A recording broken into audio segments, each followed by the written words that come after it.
Good day everyone. My name is Angela Joy Andrion, student nurse from MAUST. Today, I will going to do the Leopold Manuever, FundicHeightMeasurements, and Fetal HeartRate Auscultation. First is assessment. Determine the needs for Leopold Manuever. Test the client's overall condition. Determine when the client was voided or was last tested for urine analysis. Determine immunization history. If there is a history of abnormal fetal presentation in the family during pregnancy, and the last menstrual period, and the expected date of confinement. Planning. Allow adequate time to prepare for the procedure. This must be performed during an enteral checkup. Equipment. Stethoscope, measuring tape, draw sheet and tap sheet, antibacterial hand spray. Implementation. Check the physician's order to verify the procedure. Before performing the procedure, introduce yourself, verify the client's identity using agency protocol, explain what are you going to do and why it's necessary, and how they can participate. Good day ma'am, I'm Angela Joy Andrion, student nurse from MAUST, and I will do a Leopold Manuever, fetal heart rate, auscultation, and fundal height measurements. Is that okay to you ma'am? Thank you.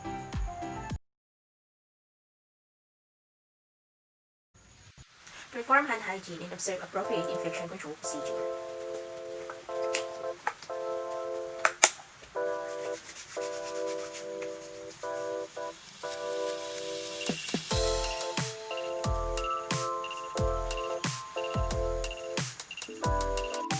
Obtaining fundic height.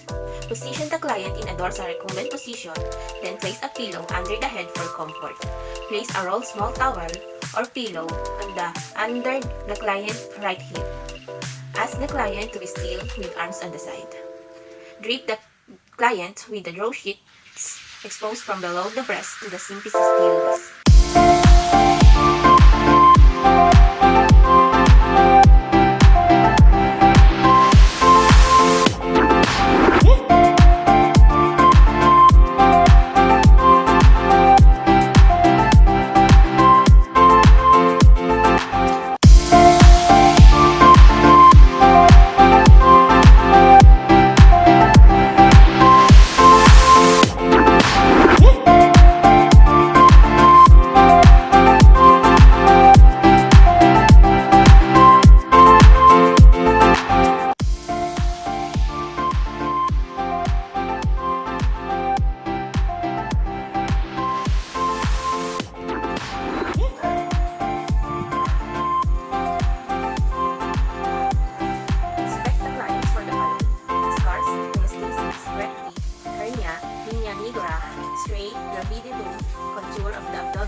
Determine the fundal health using the ulnar side of the palm.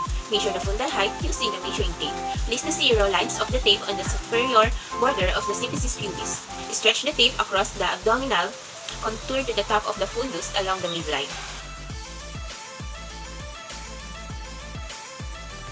Leopold's Manuever. Instruct the client to relax the abdominal muscle by bending the waist slightly and do relaxation breathing. Reinforce the explanations given earlier. Use the flat palmar surface of fingers and not fingertips during palpation, and keep fingers of hand together. Apply smooth and gentle deep pressure as firm as necessary. Perform the Leopold's Manuever. First maneuver. First maneuver, stand at the client's side and face the client to pick the fingers using both hands. Curve the fingers around the uterus, top and feel for the fetal part lying in the fingers. Use the palm, palpate, for size, shape, consistency, and ability of the fundus fetal part. Second maneuver. Place your hand on either side of client's abdomen, about midway between the symphysis pubis and the fundus. Move the hands on the side of the abdomen, with one hand in place to steady the uterus. Use the other hand to palpate the uterus, opposite side with the fin, circular motion. Repeat the maneuver on the other side of the abdomen. Third maneuver. Continue facing the client, grasp the lower abdomen portion immediately above the symphysis pubis between the thumb and the middle finger of part of reference. Fourth maneuver. Face the client's feet and place your hand palmar surface on each side of the client's abdomen. Use both hands and complete fetal head using pressing downward gently with your finger, tips about 2 inches above the inguinal ligament. Omit the fourth maneuver if the feet is reached the head. This maneuver is performed only if the palm is not large. Fetal heartbeat. Place the bell side of the stethoscope chest piece on the fetus convex portion. Close as to the anterior utility wall. Listen by pressing inferior and young blanket. Count accurately by the stethoscope. Press this while the other hand places the client in the wall. Elevation in the client.